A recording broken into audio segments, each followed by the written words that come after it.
അന്യനാട്ടിലിരുന്ന് ഭാരതത്തെ വിമർശിക്കുന്ന, ഭാരതത്തിലെ സൈനികരെ വിമർശിക്കുന്ന, ഭാരതത്തിലെ രാജ്യസ്നേഹികളെ വിമർശിക്കുന്ന ഓരോ രാജ്യദ്രോഹിക്കുമുള്ള പാഠം. അതുപോലെ തന്നെ ഓരോ രാജ്യസ്നേഹിക്കും അഭിമാനിക്കാനുള്ള ഒരു വാർത്ത. അത്തരമൊരു വാർത്തയിലേക്കാണ് പോകുന്നത്.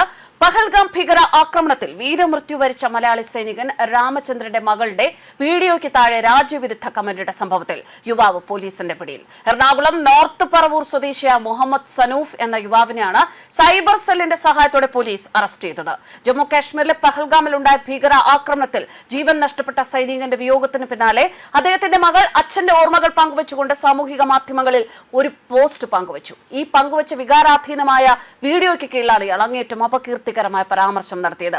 സൗദി അറേബ്യയിൽ നിന്നും രഹസ്യമായി കേരളത്തിലെത്താൻ പദ്ധതിയിട്ട ഇയാളെ കരിപ്പൂർ വിമാനത്താവളത്തിൽ ഇറങ്ങിയ ഉടൻ തന്നെ പോലീസ് അറസ്റ്റ് ചെയ്യുകയായിരുന്നു. ഇനി എന്താണ് ഇയാളുടെ കമന്റ് എന്നറിയണ്ടേ? ഇന്ത്യക്കാർ ഇനിയും മരിക്കുമെന്ന രീതിയിലുള്ള രാജ്യവിരുദ്ധവും വിദ്വേഷം ജനിപ്പിക്കുന്നതുമായ വാക്കുകളായിരുന്നു പ്രതി തന്റെ പ്രൊഫൈലിലൂടെ കുറിച്ചത്.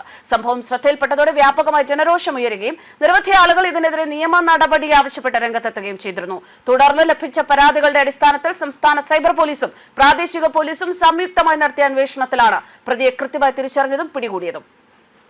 ഇയാളുടെ ഫോണും മറ്റു ഡിജിറ്റൽ ഉപകരണങ്ങളും പോലീസ് കസ്റ്റഡിയിലെടുത്തിട്ടുണ്ട്. സാമൂഹിക മാധ്യമങ്ങളിലൂടെ രാജ്യത്തിന്റെ പരമാധികാരത്തെ ചോദ്യം ചെയ്യുന്ന തരത്തിലും രാജ്യത്തിനായി ജീവൻ ബലി നൽകിയ ജവാന്മാരെയും അവരുടെ കുടുംബങ്ങളെയും അധിക്ഷേപിക്കുന്ന തരത്തിലുമുള്ള പ്രതികരണങ്ങൾക്കെതിരെ കർശനമായ നിയമ നടപടികൾ സ്വീകരിക്കുമെന്ന് പോലീസിന്റെ മുന്നറിയിപ്പുമുണ്ട്. IT ആക്ട് പ്രകാരവും രാജ്യദ്രോഹ വിദ്വേഷ പ്രചാരണങ്ങൾ തടയുന്നതിനുള്ള വിവിധ വകുപ്പുകൾ ചുമത്തിയുമാണ് ഇയാൾക്കെതിരെ കേസ് രജിസ്റ്റർ ചെയ്തിരിക്കുന്നത്. ഇയാളുടെ സമൂഹ മാധ്യമങ്ങളിലുള്ള ഇടപെടലുകളെ കുറിച്ച് വിശദമായ അന്വേഷണം നടത്തും. പ്രതിയെ കോടതിയിൽ ഹാജരാക്കി റിമാൻഡ് ചെയ്യുന്നതിനുള്ള നടപടികൾ പുരോഗമിക്കുകയാണ്. അഥീന ഭാരതി ഒരു കൊല്ലം മുൻപാണ് പഹൽഗാം ആക്രമണത്തിൽ കൊല്ലപ്പെട്ട രാമചന്ദ്രന്റെ മകളുടെ ബൈറ്റിന് കീഴിൽ ഈ ഒരു കമന്റ് ശ്രദ്ധിക്കുന്നത്. ആ കമന്റിന്റെ സ്ക്രീൻഷോട്ട് എടുത്ത് അന്ന് തന്നെ BJP പ്രവർത്തക കൂടിയ അഥീന ഭാരതി നൽകിയ പരാതി കൃത്യമായ അന്വേഷണം നടന്നിരിക്കുകയാണ്. വിദേശ രാജ്യങ്ങളിൽ ഇരുന്ന് ഇന്ത്യക്കെതിരെയും ഹിന്ദുക്കൾക്കെതിരെയും എന്ത് വൃത്തികേടും എന്ത് തെമ്മാടിത്തരവും പറയാം എന്ന് പറഞ്ഞാൽ മനസ്സിൽ വെച്ചാൽ മതി എന്ന മുന്നറിയിപ്പ് കൂടിയാണിത്. അഥീന ഭാരതിയുടെ വാക്കുകൾ ഇങ്ങനെ: ഒരു കൊല്ലത്തെ കാത്തിരിപ്പിനൊടുവിൽ സൗദിയിൽ നിന്ന് അവൻ നാട്ടിലെത്തി. എത്തിയ വഴി തന്നെ കരിപ്പൂർ വിമാനത്താവളത്തിൽ അവന് വേണ്ടി വെളുപ്പിന് കാത്തിരുന്നത് ഇന്ത്യയുടെ നിയമപാലകരാണ്. ഒരു കൊല്ലം മുൻപെയാണ് പഹൽഗാം ആക്രമണത്തിൽ കൊല്ലപ്പെട്ട രാമചന്ദ്രൻ സാറിന്റെ മകളുടെ ബൈറ്റിന് കീഴിൽ അവൻ ഈ കമന്റ് ഇട്ടത്. ആ കമന്റിന്റെ സ്ക്രീൻഷോട്ട് താഴെ നൽകുന്നു. അന്ന് ഞാൻ നൽകിയ പരാതിയിൽ കൃത്യമായ അന്വേഷണം നടത്തുന്നതിൽ ആത്മാർത്ഥത കാണിച്ച ഒരുപാട് പേരുണ്ട്. അവരോടൊക്കെ എത്ര നന്ദി പറഞ്ഞാലും മതിയാവില്ല. കാത്തിരിപ്പിനൊടുവിൽ നാട്ടിലേക്ക് ഇവൻ വന്നിറങ്ങിയപ്പോൾ തന്നെ ഇവരെ പിടികൂടി എയർപോർട്ട് പോലീസിന് 1000 അഭിവാദ്യങ്ങൾ.